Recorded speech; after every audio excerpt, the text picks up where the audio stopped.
Good evening. कैसे हैं आप? मुझे उम्मीद है कि आप अच्छे होंगे, पढ़ाई कर रहे होंगे।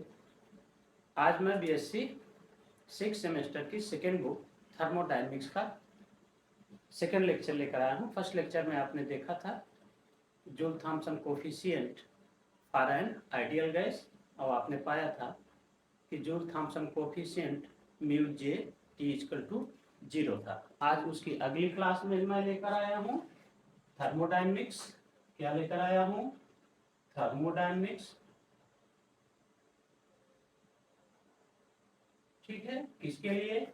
बीएससी 6 सेम के लिए है। सेकेंड बुक है। कौन सी बुक है बेटा? Second book. ठीक है, जिसमें अब तक आपने पढ़ा था Joule Thomson coefficient for an ideal gas. अब आप पढ़ेंगे जूल थॉम्सन कोफिशिएंट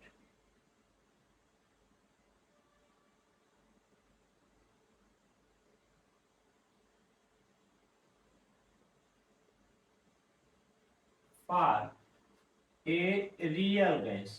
किसके लिए? एक रियल गैस के लिए आप पढ़ने वाले हैं। वंडरवाल इक्वेशन हमको पता है बेटा, वहीं से इसकी शुरुआत होती है। तो हम आते हैं, Van der Waals equation is the Van der Waals equation is कैसा है? P प्लस ए बाई भी स्क्वायर, दूसरे कोष्टक में V minus b equal to R T. Expand कर लेते हैं इसको। क्या कर लेते हैं बेटा? एक्सपेंड कर लेते हैं। हो जाएगा P V minus of P b plus a by V minus a B by भी square equal to R T. P का गुणा किया भी में, पी भी मिला बेटा। पी का गुणा माइनस बी में किया, पी भी मिला। फिर प्लस ए बाई बी, भी का गुणा भी में किया, ए बाई भी बचा, minus of A B by भी square equal to R T. Equation number 1। कौन सा इक्वेशन मिल गया? 1। ठीक है, आ गया। अब आइए हम देखते हैं कि द टर्म जो आपका है, द टर्म ए बाई भी स्क्वायर, कौन सा? ए बाई भी square due to intermolecular attraction, due to intermolecular attraction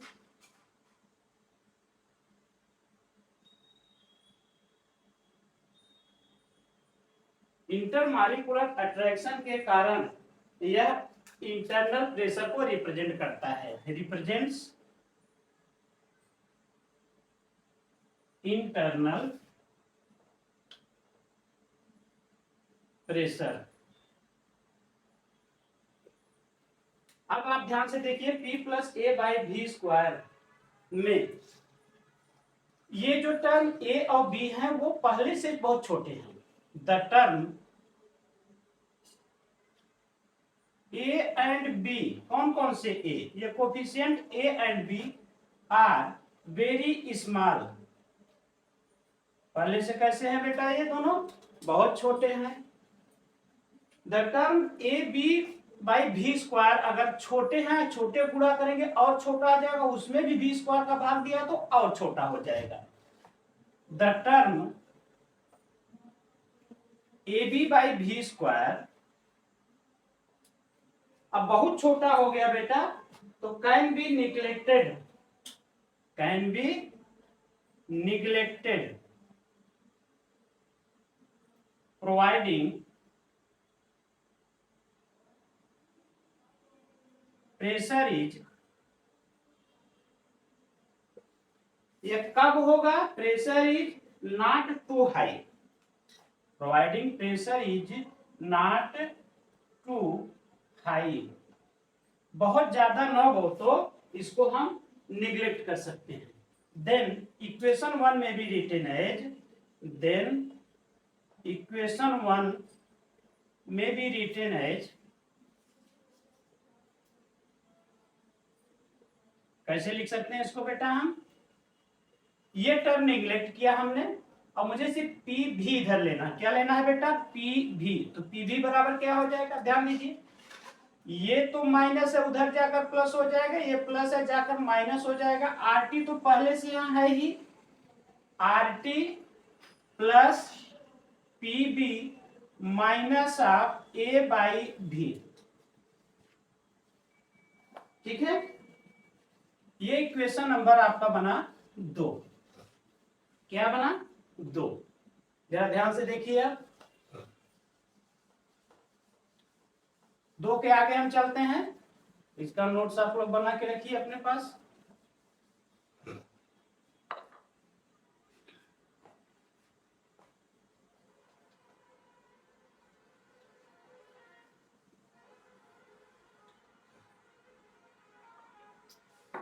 हम जानते हैं बेटा कि वी नो दैट कि पी भी इक्वल टू होता है आर टी, तो भी बराबर हो जाएगा आर टी बाई पी। क्या हो जाएगा? R T by P. अब इस भी की जगह हम रखने वाले हैं R T by P, replacing V by किसके द्वारा? R T by P in equation 2। In equation 2 we get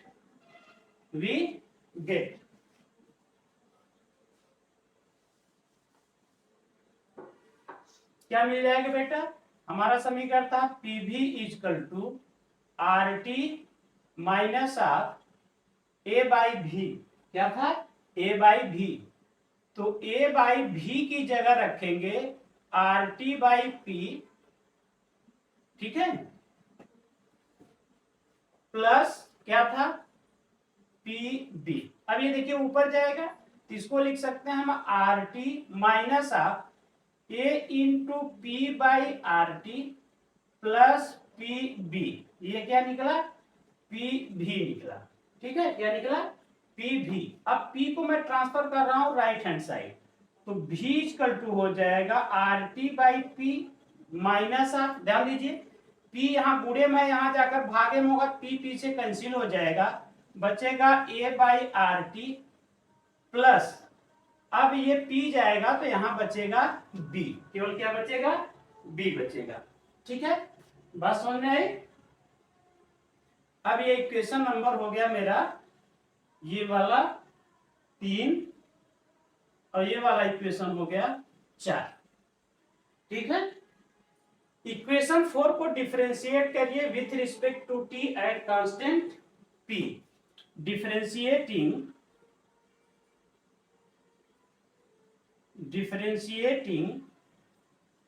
equation 4 with respect to t at constant P, constant pressure पर इसका हम करने वाले हैं डिफरेंशियल। तो इतना थोड़ा सा रफ कर दे रहा हूं, आप देखिए ध्यान से देखिए।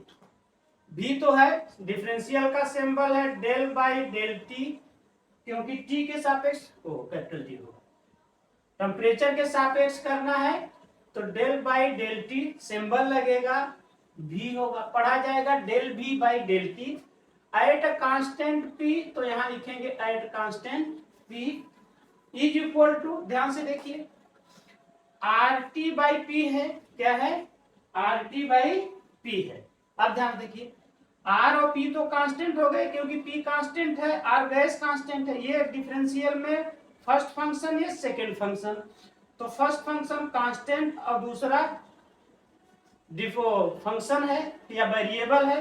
तो कांस्टेंट इनटू वेरिएबल का जब हम डिफरेंशियल करते हैं तो बेटा आता है कांस्टेंट और वेरिएबल का डिफरेंशियल। टी का टी के सापेक्ष करेंगे 1 आएगा, ठीक है, माइनस ऑफ, अब ध्यान दीजिए ए कांस्टेंट है, आर कांस्टेंट है, ए और आर तो बच जाएगा, ऐसे ही ए बाई आर बचेगा, 1 बाई टी का डिफरेंशियल करना है। क्या करना है मैं यहां दिखा देता हूं।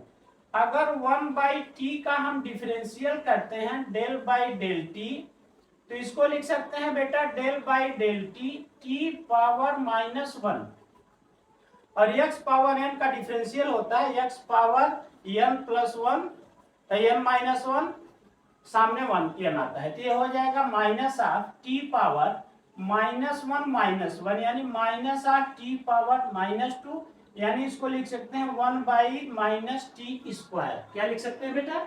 1/-t²। तो माइनस का गुणा माइनस में करेंगे तो ये हो जाएगा प्लस 1/t² का मतलब यहाँ लिख दूंगा t²। ये बात समझ में आ गई। तीसरा फंक्शन देखिए क्या है आपका b है कांस्टेंट, और कांस्टेंट का डिफरेंशियल होता है बेटा 0। कांस्टेंट का डिफरेंशियल होता है 0। तो डिफरेंशियल के बाद ये इक्वेशन आया, इसको हम इक्वेशन नंबर 5 करते हैं। क्या करते हैं? 5 करते हैं। ठीक है, अब इक्वेशन 3 को हम रीअरेंज करते हैं और आरटी को एक तरफ करते हैं। ठीक है, बात समझ में आई? ठीक है, रीअरेंजिंग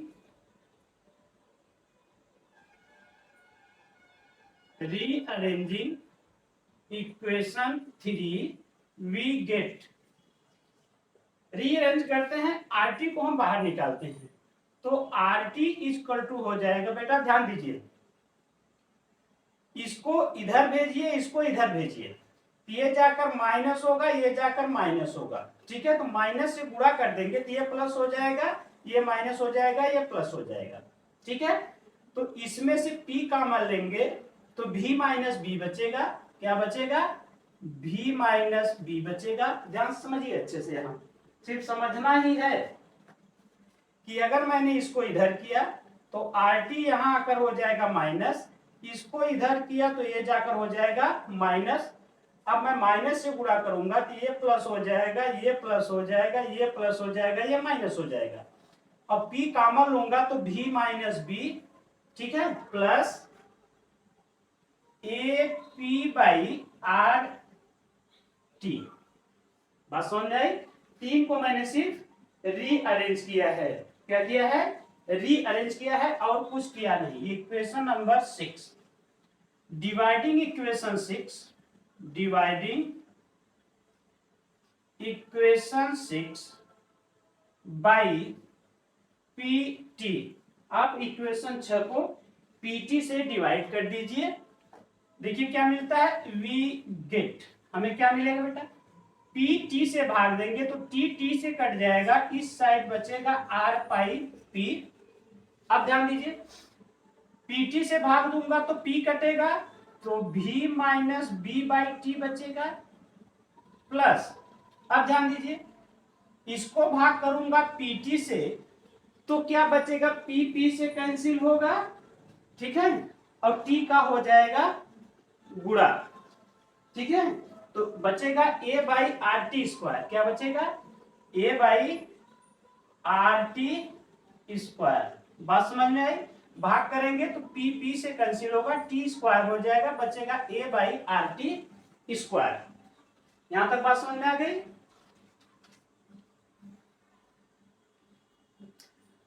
अब ध्यान दीजिए, इक्वेशन 7 से R/P की वैल्यू ले जाइए, इक्वेशन 5 में रखिए, तो पुटिंग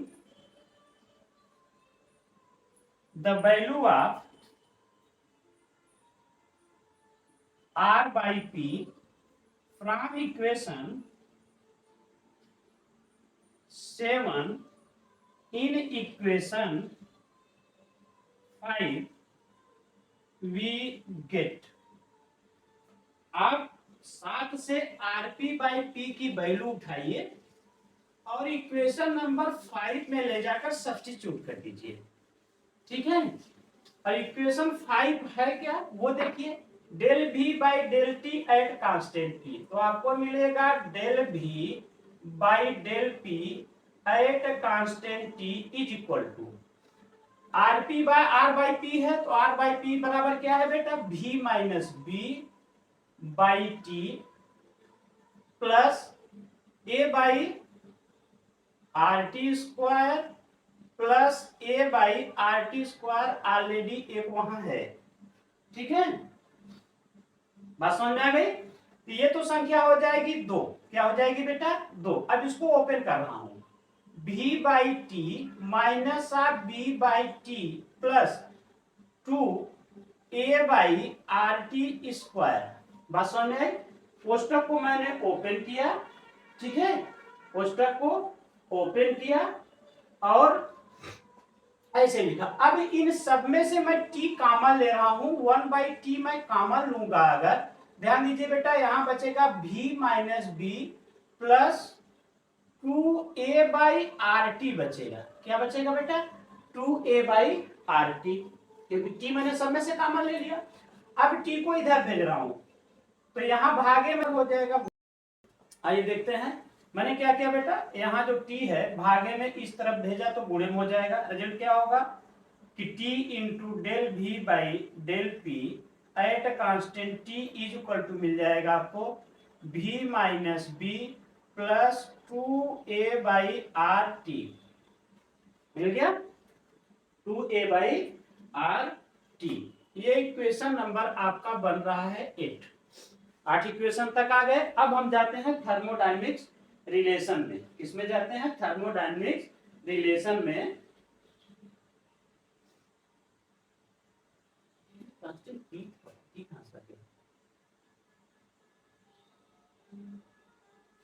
ठीक है, ये कांस्टेंट पी पर है, पी नहीं होना चाहिए। कारण हम आते हैं from the thermodynamics relation, from the thermodynamics thermodynamic relation. एक थर्मोडायनेमिक रिलेशन है बेटा, V इक्वल टू होता है T into del V by del P at constant P। कहां से P निकाल?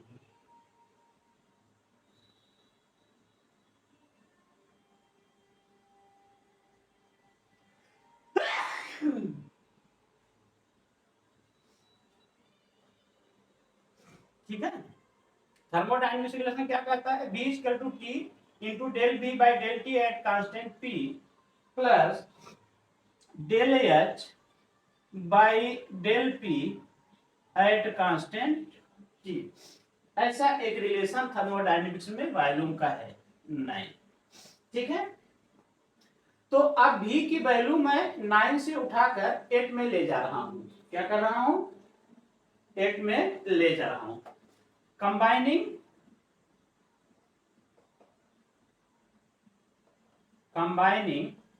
equation 8 and 9 we may write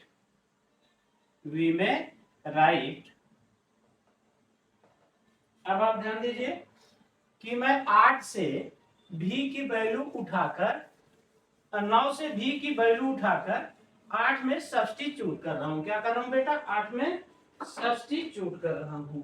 ठीक है, चलिए ध्यान दीजिए, ऐसे खींच दे रहा हूं। T into del V by del T at constant P is equal to T into del V by del T at constant P plus del H by del P at constant T। ये value उठाकर मैंने यहां रखी, minus of B plus of 2a by R T. अब ध्यान दीजिए, ये तो टर्म कैंसिल हो जाएगा, ये टर्म क्या हो जाएगा? कैंसिल हो जाएगा। ठीक है, तो इसको मैं इधर लाता हूं तो minus of del H by del P at constant T is equal to क्या बचेगा बेटा? माइनस ऑफ ये बचा 2a by R T minus of B. क्या बचा? Minus of b. हो गया। इसको इक्वेशन नंबर 10 करिए। कितना करिए? फ्रॉम इक्वेशन, एक इक्वेशन है बेटा minus of del H by del P at constant T whole divided by C P is equal to del T by del H at constant P, del T by del P at constant H, at constant H. अब ध्यान दीजिए ये relation है minus of del H by del P at constant T C divided by C P is equal to del T by del P at constant H. इतना तो मेरे पास है ही, सिर्फ सीपी से भाग देना है। अगर मैं यहाँ सीपी कर दूं, यहाँ भागे सीपी कर दूं, तो इतने के बराबर हो जाएगा। तो फ्रॉम इक्वेशन 10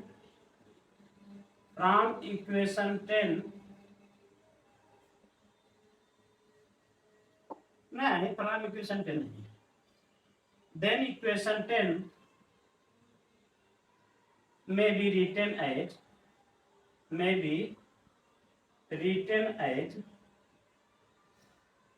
ये हो जाएगा क्या बेटा, del T by del P at constant H equal to 1 by C P, कोष्टक में हो जाएगा 2a by R T minus of B. क्या हो जाएगा, ठीक है। अब आप ध्यान दीजिए, ये जो अभी आपने ऊपर लिखा है, ठीक है, जिसमें यह राशि म्यू के बराबर है। किसके बराबर है, म्यू के बराबर है। आर म्यू इक्वल टू हो जाएगा 1 बाई सी पी, कोष्टक में आपको मिल जाएगा 2a by R T minus of b. ते आपका इक्वेशन 11 जो है वो रिलेशन है, ठीक है।